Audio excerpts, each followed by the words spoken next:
Hindi horror stories देखने के लिए A1 स्टोरी कॉर्नर को अभी सब्सक्राइब करें।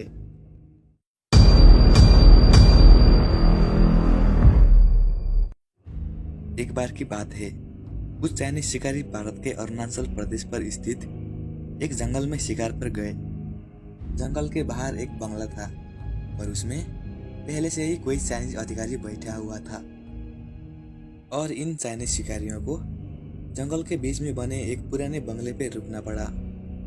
इस बंगले का रखवाला अपने परिवार के साथ रहता था और बंगले में रुकने वाले लोगों की खूब सेवा करता था। इस रखवाले की परिवार में उसकी बीवी और एक बच्ची रहती थी। एक शाम जब चाइनीज शिकारी शिकार करके बंगले पे आए तो नहा धोकर पीने बैठ गए। पीने के बाद उन्हें इतनी चढ़ गई थी कि ये लोग पूरी तरह से भाग गए। उन लोगों ने नशे में उस रखवाले को गोली मार दी और उस रखवाले को गोली मारने के बाद इन पापियों ने उसकी बीवी और बच्चे को भी मार दिया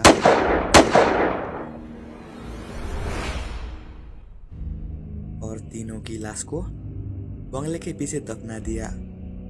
इन चाइनीज शिकारियों ने फिर कुछ दिन बाद सुभाष नामक एक नया सेवक को रख दिया। एक बार की बात है, नया सेवक सुभाष रात को गेट बंद करके सो रहा था।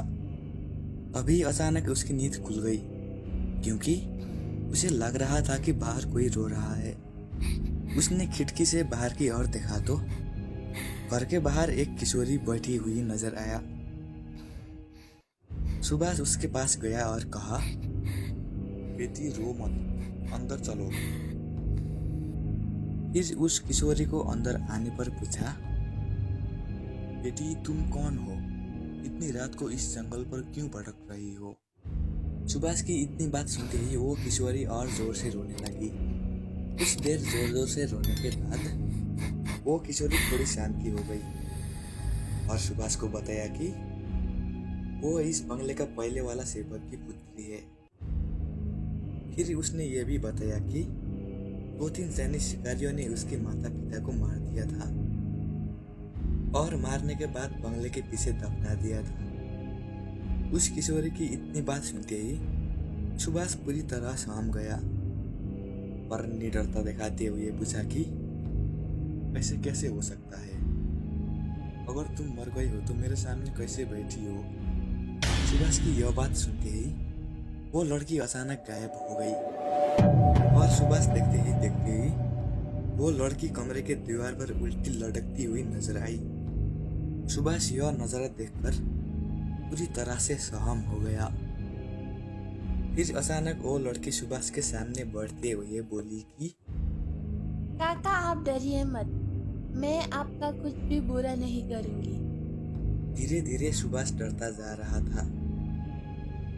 फिर उस रात को उस लड़की ने वो जगह दिखा दिया कि जहां उन 3 लोगों को दफना दिया था। यह देखने के बाद सुभाष को यकीन हो गया कि ये लड़की सच बोल रही है।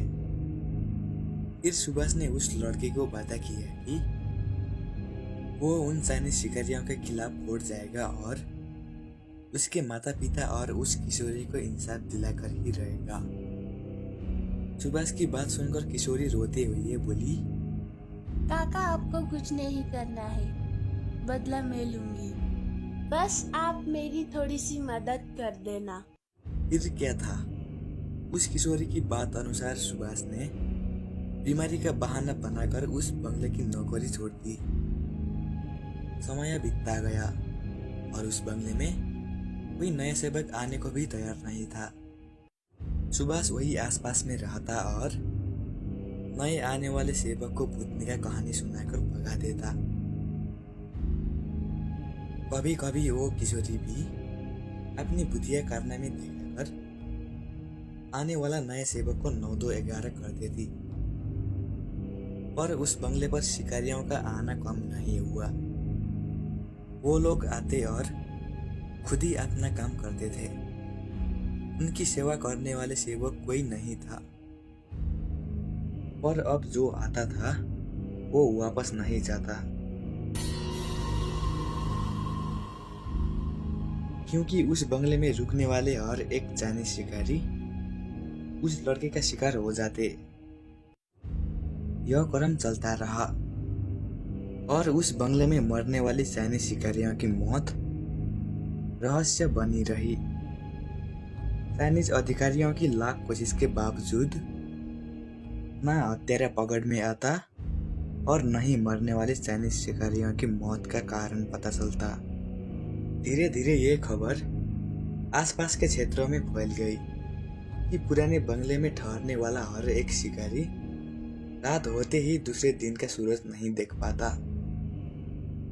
उस बंगले में रुकने वाले चाइनीज लोगों की मौत कैसे हुई थी, यह बात चाइनीज अधिकारियों के लिए आज तक भी रहस्य बन के रह गया।